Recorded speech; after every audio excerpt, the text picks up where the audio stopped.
Bueno, hermanos, buenas noches. Estoy agradecido con el Señor por el privilegio que en su bondad y su misericordia me concede poder exponer su palabra y especialmente, pues, mi oración siempre es que podamos ser fieles a ella, pero que el Señor pueda obrar conforme a sus propósitos en nosotros. Y hoy vamos a estar en un texto muy especial de la palabra, que es Efesios 2, versículos 1 al 3. Y varias veces he preguntado a algunas personas lo siguiente. Varias veces he preguntado, eh, si tú murieras hoy, ¿a dónde irías? Es una pregunta que comúnmente hago cuando voy a evangelizar a alguien. Y la respuesta común a esa pregunta es generalmente al cielo, es lo que responden las personas. Si tú murieras hoy, ¿a dónde irías? Muchos dicen al cielo, y estoy hablando de personas que no son creyentes. Pero luego surge otra pregunta. Y digo, bueno, ¿por qué crees que irías al cielo? Si crees que vas al cielo cuando mueras, ¿por qué crees que vas al cielo? Y la mayoría de respuestas son porque soy bueno. Normalmente responden eso, bueno, porque soy bueno, no soy perfecto, no soy definitivamente malo, yo soy una buena persona, no soy tan malo como otros, y empiezan a generar un estándar, ¿sí? Empiezan a compararse, pero el nivel de comparación es con su vecino, es con un familiar, con su esposo, con su esposa, pero sabemos que el estándar que nos dice la palabra con el que tenemos que compararnos para poder responder esa pregunta es el Señor. Debemos ser santos como Dios es santo. Y normalmente eso es lo que escuchamos. La gente cree que es buena, cree que no es tan mala porque no hace cosas que desde su perspectiva lo puedan catalogar como malo. Esa es una realidad. Pero esa pregunta que nosotros hacemos, también podríamos hacérsela a un creyente. O sea, es una respuesta común de un incrédulo y, como dije, es una pregunta que puede preparar el terreno para la predicación del Evangelio de Jesucristo. Pero la realidad es que si hacemos esa pregunta a un creyente también, eh, pues sería interesante que escuchar qué dicen. Pero el punto aquí es que todos los seres humanos, incrédulos y creyentes, tenemos un concepto más alto de nosotros mismos que el que realmente deberíamos tener. Sí, aún si somos creyentes, aún si creemos en la depravación total del hombre. Muchas veces, hermanos, nos jactamos de lo que hemos recibido del Señor. Muchas veces nos jactamos de la salvación e incluso pensamos que hay mérito de parte nuestra. Y uno podría pensar, no, ese no es mi caso. Pero creo que si pensamos en detalle, eso puede ser una realidad. Como creyentes a veces olvidamos nuestra realidad antes de Cristo. Olvidamos que cualquier cosa buena que podamos hacer es por la pura gracia de Dios, que cualquier cosa que podamos hacer no es por nuestros propios méritos, sino que son por los méritos del Señor Jesucristo. Y es por eso, hermanos, que hoy veremos tres características del creyente antes de que el Señor lo trajera de muerte a vida. Y esas características que vamos a ver, pues nos deben llevar a agradecerle por nuestra salvación. ¿Cuáles son esas tres características? Primero, que antes éramos vivos, que estábamos muertos. Segundo, que éramos hijos de desobediencia. Y tercero, que antes éramos hijos de ira. Primero, que antes éramos vivos, que estábamos muertos. Segundo, que antes éramos hijos de desobediencia. Y tercero, que antes éramos hijos de ira. Por favor, vayamos a Efesios, capítulo 2, y leamos versículos del 1 al 3. Y el texto dice lo siguiente: y Él os dio vida a vosotros, que estabais muertos en vuestros delitos y pecados, en los cuales anduvisteis en otro tiempo, según la corriente de este mundo, conforme al príncipe de la potestad del aire, el espíritu que ahora opera en los hijos de desobediencia. Versículo 3, entre los cuales también todos nosotros en otro tiempo vivíamos en las pasiones de nuestra carne, satisfaciendo los deseos de la carne y de la mente, y éramos por naturaleza hijos de ira, lo mismo que los demás. Oremos. Padre, gracias por tu palabra. Gracias porque es tan necesario, Señor, que nos prediquemos el Evangelio. Es tan necesario que recordemos lo que éramos antes de que nos trajeras de muerte a vida, Señor. Que lo único que podemos hacer es adorarte y agradecerte, Señor, por tu salvación. Lo que merecemos es el infierno, pero nos has salvado, no por nuestros méritos, sino por los méritos de Jesucristo, Señor. Gracias por este tiempo y te suplicamos que nos guíes, que nos dirijas y por favor apliques tu palabra en nuestros corazones. Oramos en el nombre de tu Hijo. Amén. Entonces veamos un poco el contexto, hermanos, y es que la carta de Efesios es escrita por el apóstol Pablo. Y su audiencia, o sea, a quien le escribe el apóstol Pablo son los creyentes en Éfeso, y esto es importante, es relevante que tengamos en mente que a quien está escribiendo el apóstol Pablo es a los creyentes. Eso lo podemos ver en el capítulo 1, versículo 1. Claro está que los comentaristas y eruditos están divididos. ¿Por qué están divididos acá? Porque algunos afirman que la carta fue dirigida particularmente a la iglesia de Éfeso, pero otros piensan algo diferente, que la carta fue una carta que circularía por las diferentes iglesias de Asia Menor. Sin embargo, como dice un comentarista, puede ser que la carta llegó primero a Éfeso y por esa razón se asocia específicamente con esa iglesia. Esa puede ser la razón. En el capítulo 1, específicamente desde el versículo 3 hasta el versículo 14, vemos algo muy especial. Y vemos que Pablo está alabando al Señor, está alabando a Dios, y lo está alabando por su obra redentora. Lo está alabando por la salvación y por esa salvación que solo depende de Dios, no del hombre. La salvación solo depende del Señor y Pablo está alabando al Señor por eso. Lo que vemos en estos versículos, por decirlo de alguna manera, es un himno de alabanza a Dios por su maravillosa obra de salvación. Y en los versículos siguientes, es decir, desde el versículo 15 hasta el versículo 23, también vemos algo especial, vemos algo muy lindo en esta sección, es que Pablo está orando ahí por los hermanos de Éfeso. Desde el versículo 15 específicamente lo está haciendo. ¿Y qué está haciendo Pablo allí? Bueno, está pidiendo porque los hermanos puedan conocer mejor al Señor, que reconozcan quién es Él, que reconozcan lo que Él ha hecho por ellos, pero también está exaltando a Jesucristo, quien resucitó de los muertos y está sentado a la diestra del Padre en los lugares celestiales, como dice Efesios capítulo 1, versículo 20. Pero luego de alabar al Señor y de hablar de lo que Él hizo en la eternidad pasada, de lo que Él hizo antes de la fundación del mundo, ahora muestra la realidad de todos los creyentes antes de ser salvos. Eso es lo que estamos viendo allí. Y hay algo interesante, hermanos, es que esta realidad nos incluye a nosotros. Esta realidad te incluye a ti y esta realidad me incluye a mí. Pero ¿cuál es esta realidad? ¿De qué realidad estamos hablando? ¿De qué realidad es que está hablando el apóstol Pablo? Bueno, miremos nuestro primer punto. El primer punto es, antes éramos vivos que estábamos muertos. Ese es el primer punto. Antes éramos vivos que estábamos muertos. Y por favor leamos nuevamente el versículo 1. El versículo 1 dice, y Él os dio vida a vosotros que estabais muertos en vuestros delitos y pecados. Y Él os dio vida a vosotros que estabais muertos en vuestros delitos y pecados. Dice el versículo 1. Entonces, como acabamos de decir, en el capítulo anterior hay un himno de alabanza a Dios, ¿sí? Hay un himno de alabanza al bendito Dios y Padre de nuestro Señor Jesucristo, que nos ha bendecido con toda bendición espiritual en los lugares celestiales en Cristo. Eso es lo que dice el versículo 3. Pero ahora vemos este contraste. ¿Cuál contraste? Pues vemos el contraste donde Pablo pasa de alabar a Dios, donde Pablo pasa de alabar al Señor por su obra salvífica, por todo lo que ha hecho a favor de los creyentes, a mostrar la realidad del hombre natural, a mostrar la realidad de toda persona, de todo ser humano que está sin Cristo.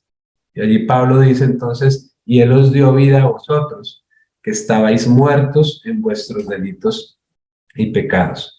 Y aquí hay algo interesante también, porque en algunas traducciones de la Biblia, por ejemplo, la Biblia de las Américas, la que normalmente utilizamos en IBCC, pero también en la Reina Valera 60, leemos en este versículo, Él os dio vida. Él os dio vida, es lo que leemos allí. Pero estas palabras realmente no aparecen en el texto del griego original, sino que fueron añadidas por los traductores, y parece ser que la idea o el propósito de los traductores era que pudieran aclarar lo que quiere decir ahí el apóstol, y están dando una idea que está explícita en un versículo posterior, específicamente en el versículo 5 del mismo capítulo. Miren lo que dice el versículo 5. Dice: aun cuando estábamos muertos en nuestros delitos y pecados, y noten lo que dice allí, nos dio vida juntamente con Cristo, por gracia habéis sido salvados. Entonces, lo que quieren decir es algo que explícitamente está posteriormente. Entonces, por lo tanto, este pasaje se podría traducir como: y a vosotros que estabais muertos en vuestros delitos y pecados. Y creo algo, creo que si leemos así, el contraste se va a ver más marcado, porque es como si Pablo dijera lo siguiente, es como si él dijera: y es de vosotros pecadores, muertos en delitos y pecados, que el Dios Santo quiso tener misericordia. Miren cómo suena. Y es de vosotros pecadores, hombres que están muertos en sus delitos y pecados, que el Dios Santo quiso tener misericordia.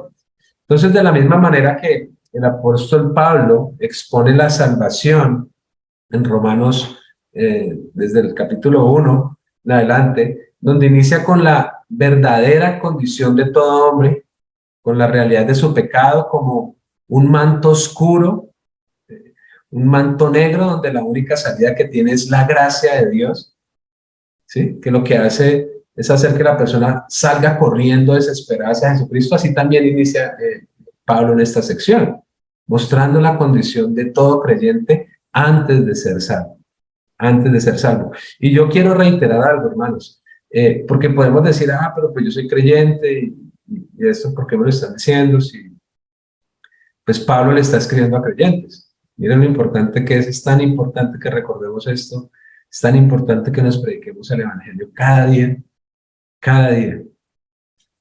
Noten entonces que el texto dice: y Él os dio vida a vosotros. Pero, ¿a quién se está refiriendo el apóstol Pablo al escribir vosotros? ¿Quiénes son esos vosotros? ¿De quién está hablando Pablo allí? Bueno, Pablo se está refiriendo a los destinatarios de la carta. ¿Y quiénes son los destinatarios de la carta? Como dijimos hace un momento, a los creyentes de la ciudad de Éfeso. Está hablando de creyentes. El versículo 1 dice: a los santos que están en Éfeso y que son fieles en Cristo Jesús. ¿A quiénes va dirigida? A los santos que están en Éfeso y que son fieles en Cristo Jesús, que han puesto su confianza en el Señor. ¿Quiénes son ellos? Son aquellos que habían nacido de nuevo, son aquellas personas que han sido regeneradas, aquellos que se habían arrepentido genuinamente de su pecado, aquellas personas que habían puesto su fe en Jesucristo por la pura gracia del Señor. Sin embargo, a continuación el apóstol Pablo le recuerda algo a su audiencia. Llevemos algo especial. ¿Cuál era su condición antes de ser creyente? Noten que Pablo habla allí en pasado cuando continúa diciendo lo siguiente: estabais muertos. Está hablando en pasado. Antes de que los destinatarios de esta epístola fueran salvados por el Señor, antes de que fueran nuevas criaturas en Cristo, ellos estaban ¿cómo? Estaban muertos. Eso es lo que está diciendo el texto.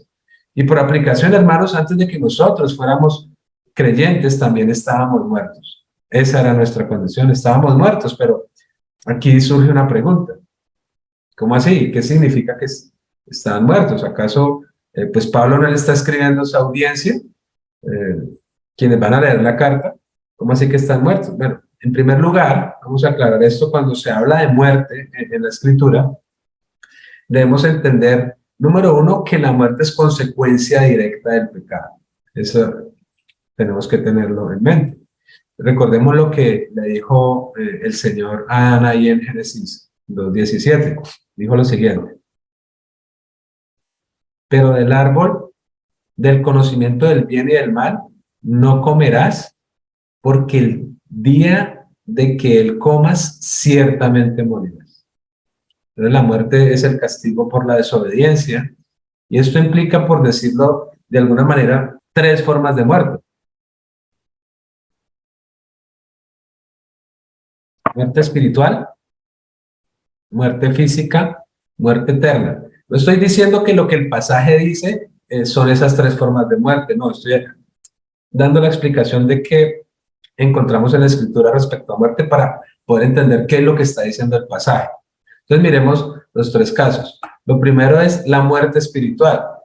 ¿Qué es la muerte espiritual? Bueno, a diferencia de la muerte física, recuerden que la muerte física eh, sucede no inmediatamente después de la caída, sino tiempo después. Allí empieza el proceso, como vamos a ver más adelante en la explicación. A diferencia de esa muerte física que no sucedió tan pronto, Adán y Eva pecaron, la muerte espiritual sí sucedió inmediatamente.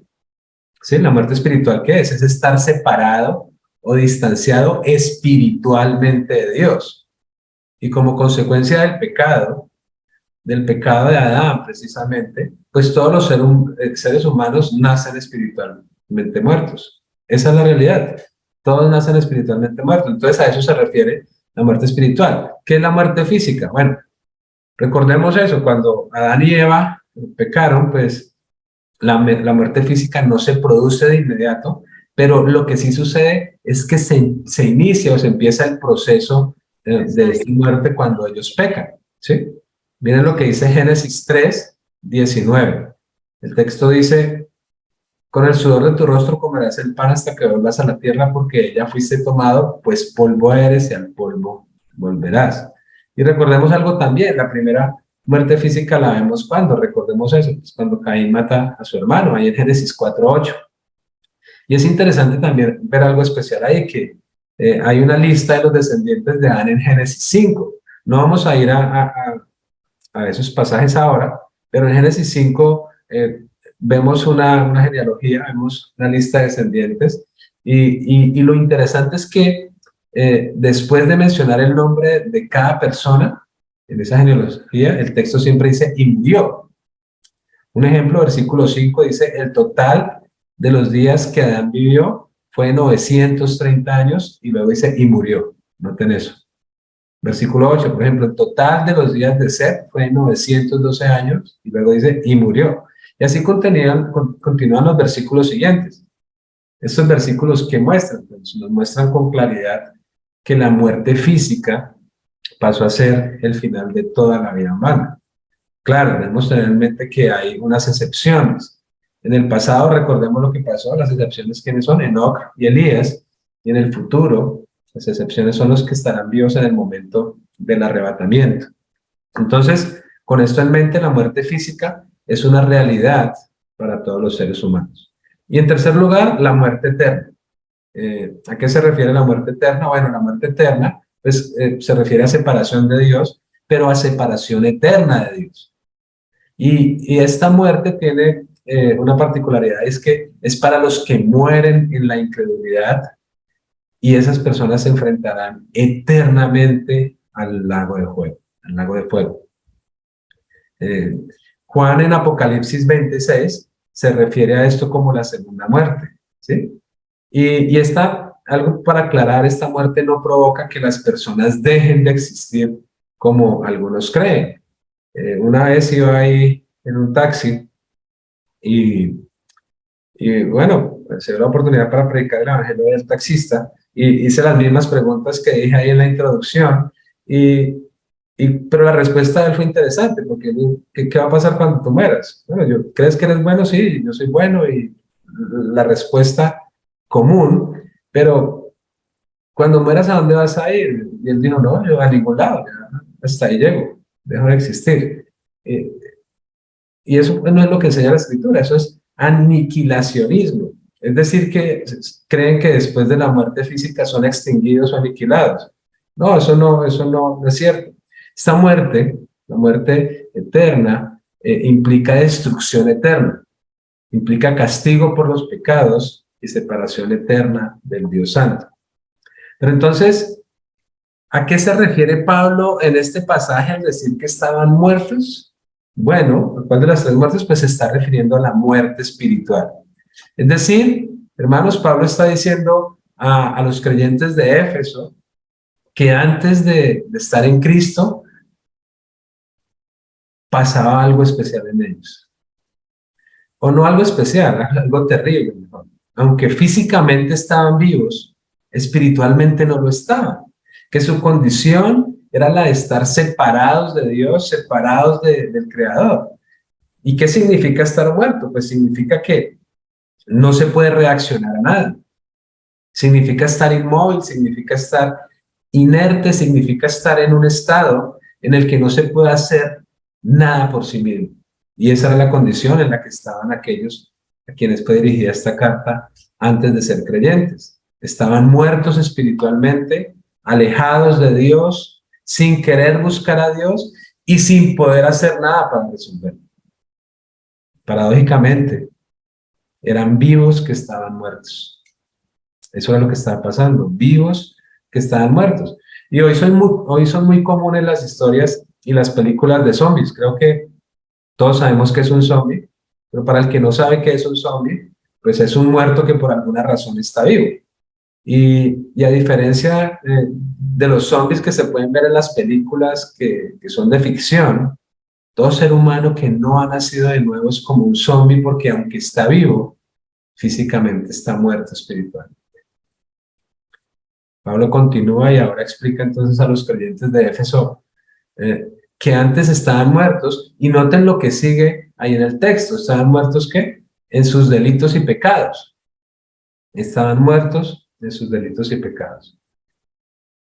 Y ahora pues surge otra pregunta, bueno, ¿y esto qué significa? ¿Cómo así que estaban muertos en sus delitos y pecados? Bueno, estar muertos en sus delitos y pecados no significa que la causa de la muerte es porque se cometió un pecado.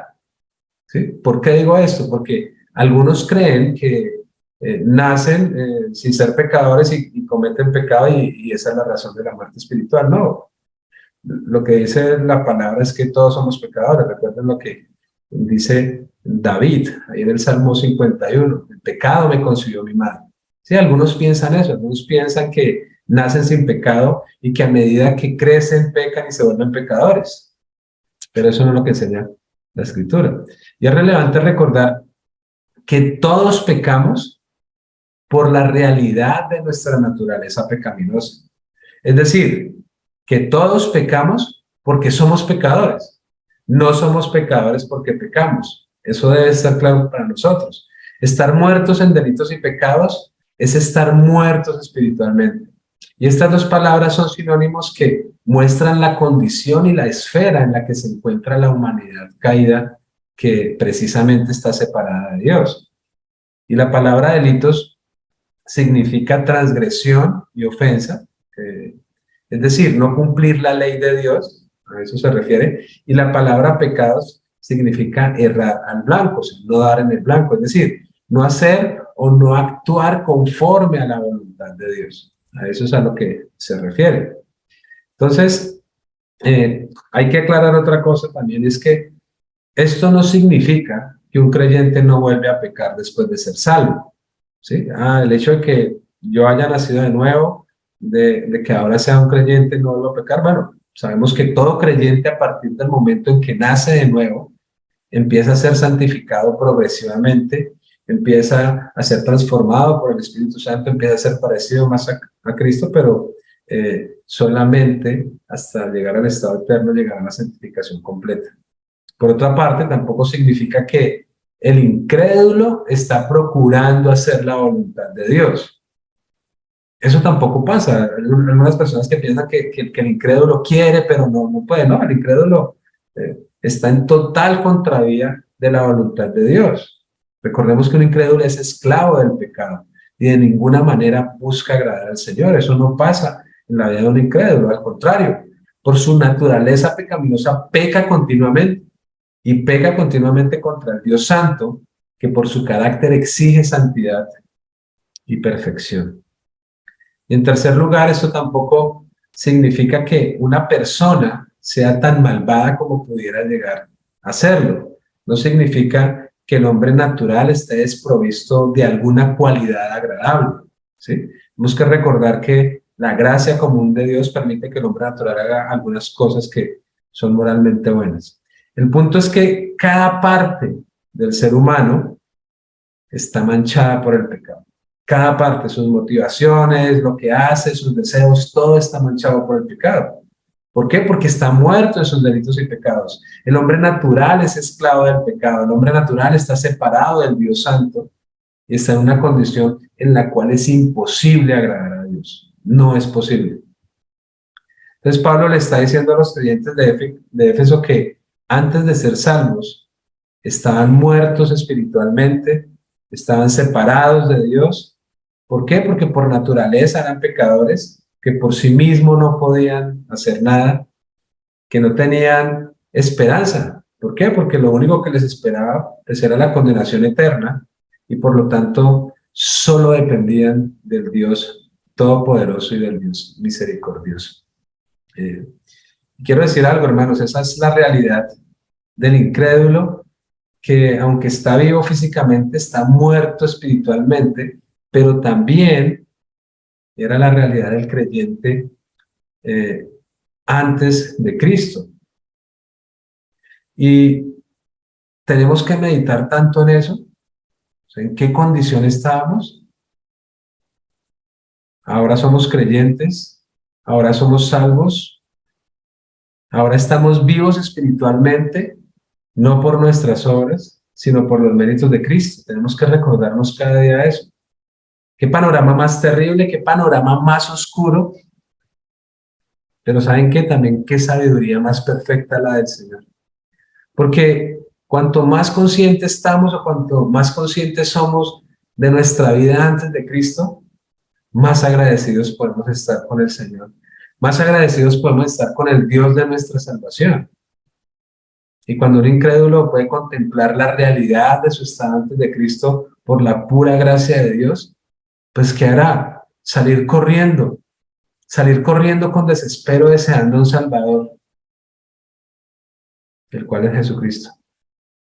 Entonces, al igual que los creyentes de Éfeso, los creyentes de hoy, antes éramos vivos que estábamos muertos, pero en segundo lugar y como segundo punto, antes éramos hijos de desobediencia. Y ese es nuestro segundo punto. Antes éramos hijos de desobediencia. Y por favor, quiero que vayamos y leamos el versículo 2. Miren lo que dice el texto. En los cuales anduvisteis en otro tiempo, según la corriente de este mundo, conforme al príncipe de la potestad del aire, el espíritu que ahora opera en los hijos de desobediencia. Wow. Pablo está diciendo que en esos delitos y pecados anduvisteis en otro tiempo. Es decir, está hablando de la forma en que vivían o andaban antes de ser creyentes. Y aquí hay algo especial, es que el verbo que se usa aquí es andar. Y es interesante ver que ese verbo también es usado por Pablo en la segunda parte de la carta, ¿sí? Pero allí en la segunda parte de la carta, Pablo está explicando cómo es que deben andar los cristianos. Por ejemplo, en el capítulo 4, versículo 1, ahí de Efesios, Pablo dice lo siguiente: yo pues prisionero del Señor, os ruego, y noten lo que dice después, os ruego que viváis. Esa palabra, viváis, de una manera digna. ¿Cómo deben vivir? De una manera digna de la vocación con que habéis sido llamados. ¿Sí? El término traducido aquí como viváis es el mismo término que estamos mencionando en el versículo del que estamos hablando. Este término también es usado no solamente aquí, sino en el capítulo 4, versículo 17, en el capítulo 5, versículo 2, capítulo 5, versículo 8, y en el capítulo 5, versículo 15. No los vamos a leer por cuestión de tiempo, pero allí Pablo usa. Pero quiero repetir algo.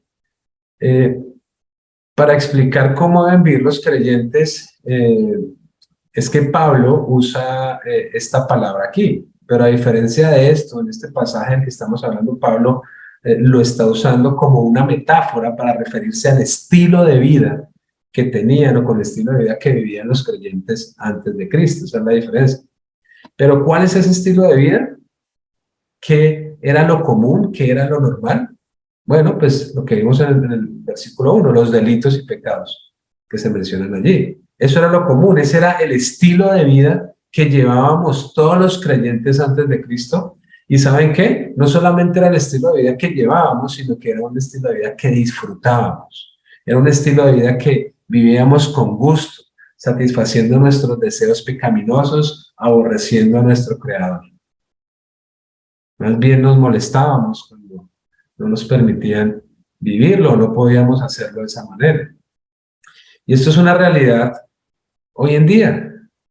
Vemos cómo las personas que no son creyentes le llaman a lo malo bueno y a lo bueno malo. Más terrible es cuando alguien que dice ser creyente hace lo mismo. A las cosas que son malas le llama bueno, y a las cosas que son buenas le llama malo. ¿Sí? Esa vida está caracterizada por el pecado, pero ven eso de forma normal.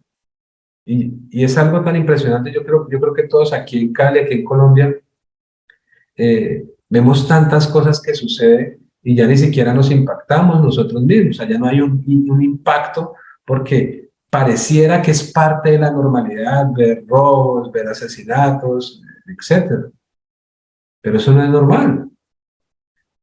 Y en otros casos, hermanos, algunas personas ven ciertas cosas que van en contravía de la voluntad del Señor, lo ven como bueno. Es común ver personas, no sé si les ha pasado, que cuentan y alardean de su propio pecado, ¿sí? Ese pecado que es su estilo de vida.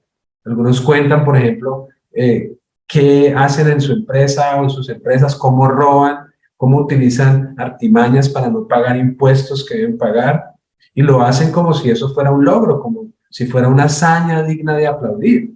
Y saben que lo peor, hermanos, que muchos lo aplauden, incluso algunos que se hacen llamar cristianos.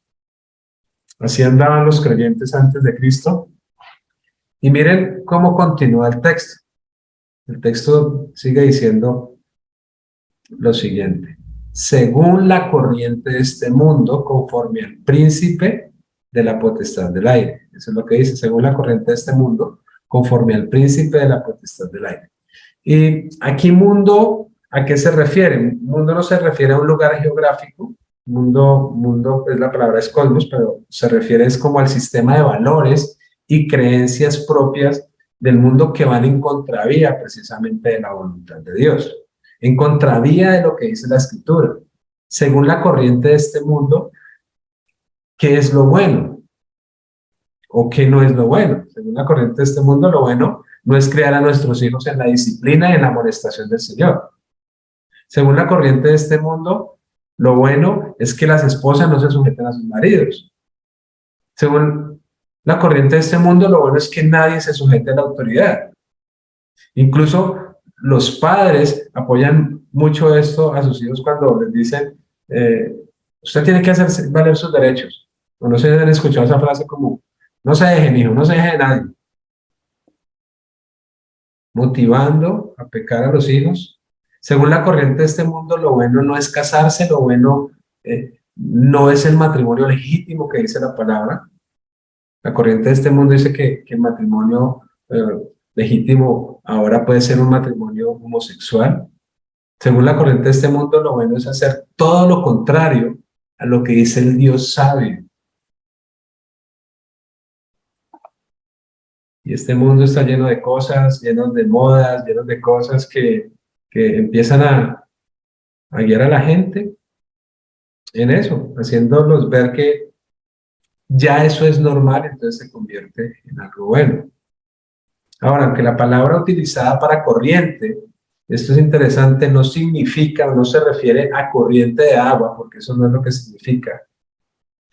Un comentarista al respecto dice lo siguiente, y cito, me pareció interesante esto, miren lo que dice el comentarista. Pero repito, la palabra corriente utilizada acá, pues no se refiere a una corriente de agua. El comentarista dice esto: la verdad es que el mundo es como un gran río. El mundo es como un gran río que arrastra a la gente hacia la desembocadura del gran mar de la perdición. El río puede tomar diferentes formas en diferentes etapas de su trayecto. En su comienzo, con aguas cristalinas y corrientes fuertes, cataratas moviéndose con rapidez, más adelante deslizándose lentamente, lleno de la porquería vertida por las ciudades y fábricas en sus orillas, pero simplemente conduce al mismo destino y siempre se caracteriza por los valores de sus tiempos malos y de este mundo perverso. La realidad, hermanos, es que ningún incrédulo, ningún creyente antes de Cristo, nadie va a nadar en contra de la corriente. Nadie va a nadar buscando llegar a las aguas cristalinas, sino que son arrastrados al mar de la perdición y a la condenación eterna. Esa era la realidad del creyente antes de Cristo. Esa era nuestra realidad antes de que fuéramos salvados por el Señor. Y noten que la corriente de este mundo va en contravía de la voluntad de Dios. Pero noten también que es conforme, es lo que dice el texto, es conforme al príncipe de la potestad del aire.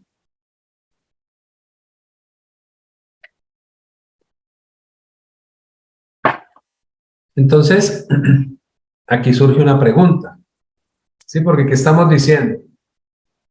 Bueno, la corriente de este mundo, pues va en contravía de la voluntad del Señor, pero es conforme al príncipe de la potestad del aire. La pregunta que surge es, bueno, ¿y quién es el príncipe de la potestad del aire? Y la respuesta corta es Satanás. Satanás es el que lidera ese sistema de valores y creencias que van en contravía de la voluntad de Dios. Satanás, que es ese ser maligno, engañador, que quiere separar a toda criatura del Señor. Ahora, esto no quiere decir, o esto no significa que todo aquel que no es creyente está poseído por Satanás o por un demonio. Eso no significa. Lo que significa es que todo aquel que no es creyente está bajo la influencia de Satanás. Pero además de eso está alineado espiritualmente con sus propósitos. Esa es la realidad. Ahora, Pablo continúa y finaliza el versículo 2 diciendo: el espíritu que ahora opera en los hijos de desobediencia. Interesante, ¿no? El espíritu que ahora opera en los hijos de desobediencia. Satanás opera y actúa, y note en quiénes: en los incrédulos, en aquellos que voluntariamente le siguen, y Pablo lo llama aquí hijos de desobediencia. Y noten esa característica especial, desobediencia. ¿Qué es desobediencia? Rebeldía. Esa rebeldía en contraste con los hijos de Dios, con los que el Señor ha salvado, que procuran obedecerle, que procuran hacer su voluntad porque quieren glorificarla. El propósito de Satanás es que el ser humano sea rebelde contra Dios. El propósito de Satanás es que el ser humano sea desobediente a su palabra. Y eso lo vemos desde el Edén. Recordemos la pregunta que le hace Satanás a Eva ahí en Génesis 3:1. ¿Recuerdan? Y dijo a la mujer: con que Dios ha dicho, no comeréis de ningún árbol del huerto. Ya Dios había dado una instrucción, pero con mentiras, Satanás engañó a Eva, quien evidentemente posteriormente pecó. Esa es la forma en la que actúa Satanás. Y esa es la realidad del hombre natural. El hombre que no ha nacido de nuevo es alguien que no puede buscar a Dios. El hombre natural es alguien desobediente al Señor, es alguien desobediente a su palabra, como hemos dicho, incluso lo disfruta. Recordemos lo que dice Pablo en Romanos 3, versículos del 10 al 18. No hay justo ni aun uno. Romanos 3, 10 al 18. No hay quien entienda, no hay quien busque a Dios. Todos se han desviado. ¿Quiénes? Todos. A una se hicieron inútiles. No hay quien haga lo bueno. No hay ni siquiera uno. Versículo 13. Sepulcro abierto es su garganta. Engañan de continuo con su lengua. Veneno de serpientes hay bajo sus labios. Llena está su boca de maldición y amargura. Sus pies son veloces para derramar sangre. Destrucción y miseria hay en sus caminos, y la senda de paz no han conocido. No hay temor de Dios delante de sus ojos. Wow. Esa es la realidad de los efesios a quienes iba dirigida esa carta.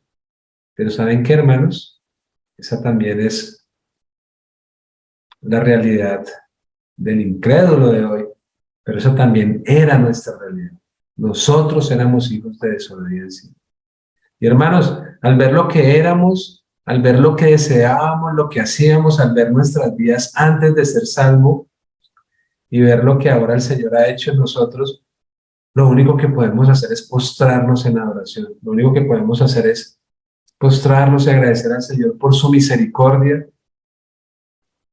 ¿Saben por qué? Porque no éramos diferentes a ningún incrédulo. Hermano, tú no eres diferente a nadie, tú no eres diferente a tu vecino, tú no eres diferente a tu familiar que no es creyente. Éramos iguales, pero el Señor por su gracia y su misericordia nos salvó. Muchos creyentes se jactan de estar en la sana doctrina, se jactan de poder tener un mayor conocimiento de Dios del que antes tenían, incluso alardean por lo que saben con otros creyentes, alardean ante otros que no están expuestos a lo mismo, no están expuestos a la sana doctrina, o sencillamente a personas que no son creyentes. Hermanos, no somos diferentes, no somos mejores que nadie. ¿Qué tenemos que no hayamos recibido del Señor? ¿Por qué nos jactamos? Es tan importante que recordemos quiénes éramos. Es tan importante recordarnos que éramos cadáveres espirituales, que estábamos muertos en nuestros delitos y pecados, que andábamos en la corriente de este mundo conforme al príncipe de la potestad del aire y que vivíamos así. ¿Por qué? Porque éramos hijos de desobediencia. Recordemos que Pablo está escribiendo a creyentes y no a incrédulos. Es necesario que nos prediquemos cada día el Evangelio de Jesucristo y recordemos de dónde nos sacó el Señor. Qué verdad más oscura. Pero eso no es todo. Porque éramos hijos de desobediencia, pero también éramos hijos de ira. Y ese es nuestro tercer punto. Antes éramos hijos de ira. Miren lo que dice el versículo 3. Entre los cuales también todos nosotros en otro tiempo vivíamos en las pasiones de nuestra carne, satisfaciendo los deseos de la carne y de la mente, y éramos por naturaleza hijos de ira, lo mismo que los demás. Pablo incluye a todos los creyentes judíos y a todos los creyentes gentiles, pero hay algo especial porque Pablo incluso se incluye él mismo. ¿Sí? Y recordemos lo que Pablo dijo de sí mismo cuando era creyente en Filipenses 3:6. O sea, Pablo habló de su pasado, en Filipenses 3:6, y dice que él era en cuanto a la justicia de la ley irreprensible, hablando de cuando era fariseo. Noten que el texto dice, todos nosotros, antes de ser creyentes, todos estábamos muertos en nuestros delitos y pecados. Todos éramos hijos de desobediencia, todos vivíamos en las pasiones de nuestra carne. Esa era la realidad de todos, aquí no hay parcialidad. Pablo mismo dijo en Romanos 3:9, entonces ¿qué? ¿Somos nosotros mejores que ellos? De ninguna manera, porque ya hemos denunciado que tanto judíos como griegos están todos bajo pecado. Luego más adelante, ahí en el mismo capítulo 3, versículo 22 de Romanos, dice, es decir, la justicia de Dios por medio de la fe en Jesucristo, ¿para quiénes? Para todos los que creen, porque no hay distinción. Y luego el 23 dice, por cuanto todos pecaron y no alcanzan la gloria de Dios. Estamos destituidos de su gloria. Así era que estábamos antes de ser creyentes. No podemos alcanzar la gloria de Dios. Antes de ser creyentes, nada se podía hacer para glorificar al Señor, no era posible. El punto del apóstol Pablo es que tanto el gentil, que se caracterizaba por una vida de inmoralidad, como el judío, que pensaba que merecía la salvación porque obedecía a la ley de Moisés, todos vivían en las pasiones de la carne. Noten cómo continúa el texto. El texto continúa diciendo, también vivíamos en las pasiones de nuestra carne. La palabra para pasiones está relacionada con anhelo, con ambición, con un deseo intenso, y no solo por deseos sexuales que los incluye, sino por todos los deseos pecaminosos de la carne, por todos los deseos injustos, por todos los deseos egocéntricos y malvados. Respecto a la carne, Hendrickson dice lo siguiente, y cito: cuando se usa la palabra carne en tal contexto, se está refiriendo a la naturaleza humana corrompida.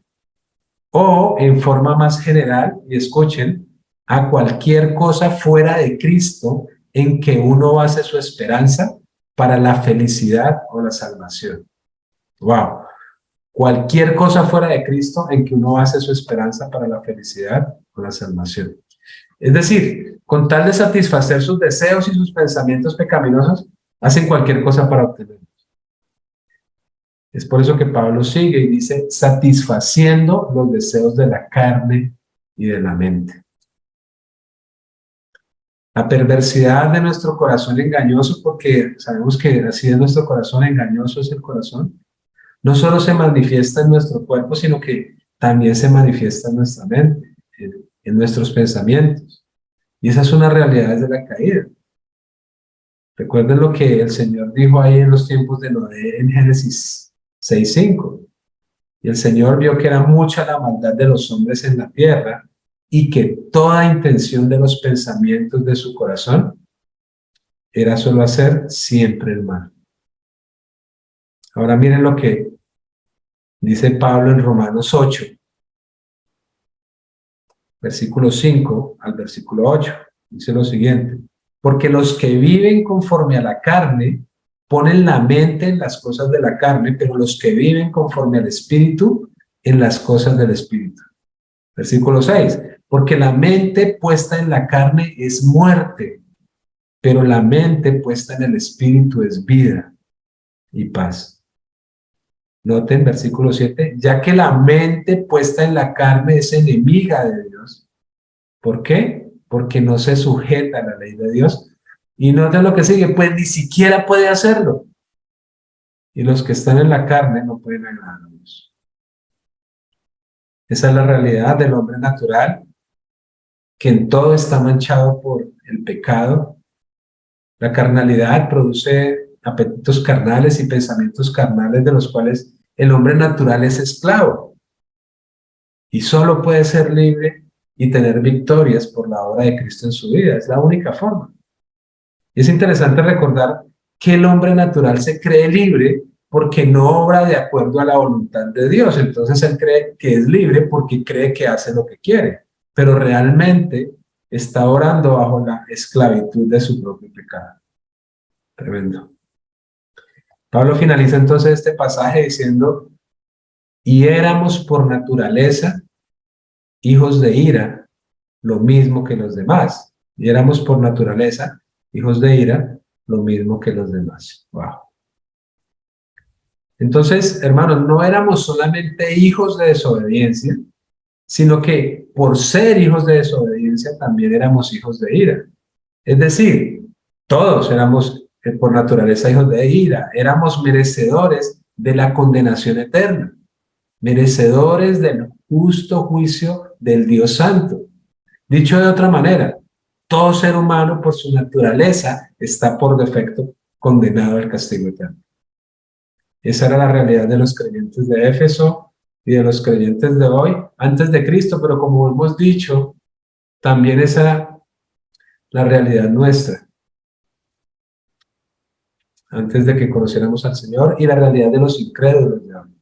La justa ira del Dios Santo será ejecutada sobre todo aquel, hermano, sobre toda persona que no haya nacido de nuevo.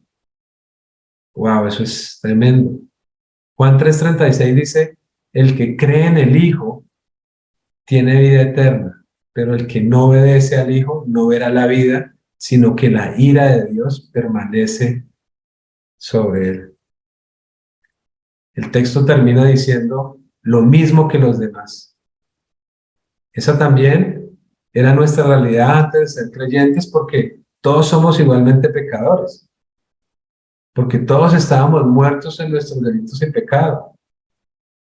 Pero es tremendo lo que dice esa palabra, ese texto allí, porque recordemos lo que dice Hebreos 10:31, horrenda cosa es caer en manos del Dios vivo. En conclusión, hermanos, acabamos de ver en detalle lo que dice la Escritura acerca de todo ser humano que está sin Cristo. Vimos en primer lugar que aunque esté vivo, realmente está muerto de sus delitos y pecados. En segundo lugar, que es hijo de desobediencia. Y en tercer lugar, que también es hijo de ira. Y por lo tanto, lo único que merece es el castigo del fuego eterno. Esta es la realidad de la humanidad caída. Y si eres un incrédulo y has escuchado este mensaje, ¿qué esperas para salir corriendo hacia los brazos de Jesucristo? Hoy es el día de salvación, no mañana. Hoy puedes ser salvo si te arrepientes genuinamente de tu pecado y si confías en el Señor Jesucristo. Hoy es el día.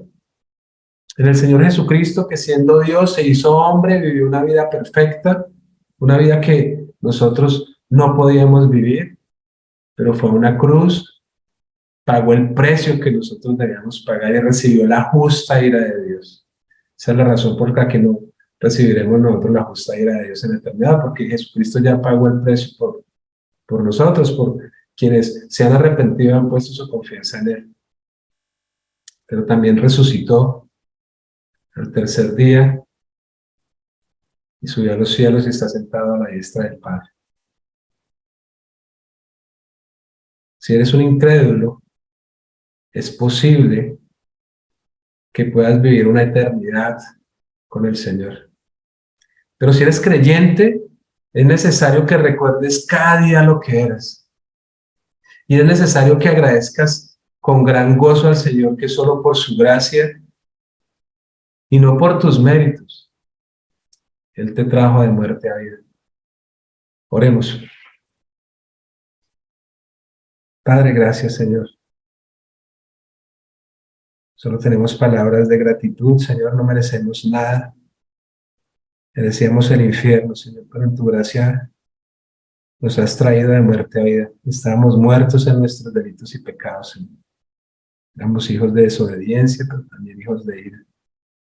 Gracias por la obra de tu Hijo, Señor. Perdónanos si en algún momento nos jactamos o creemos que hay algún mérito en nosotros, Señor. La salvación en su totalidad es tuya, Señor.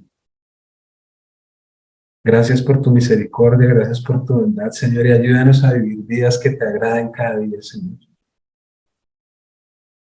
No dejes que seamos arrastrados por la corriente de este mundo, Señor, sino que vivamos vidas que te agraden cada día, que te den gloria en cada cosa que hacemos. Te lo suplicamos, es en el nombre de Jesucristo que oramos. Amén.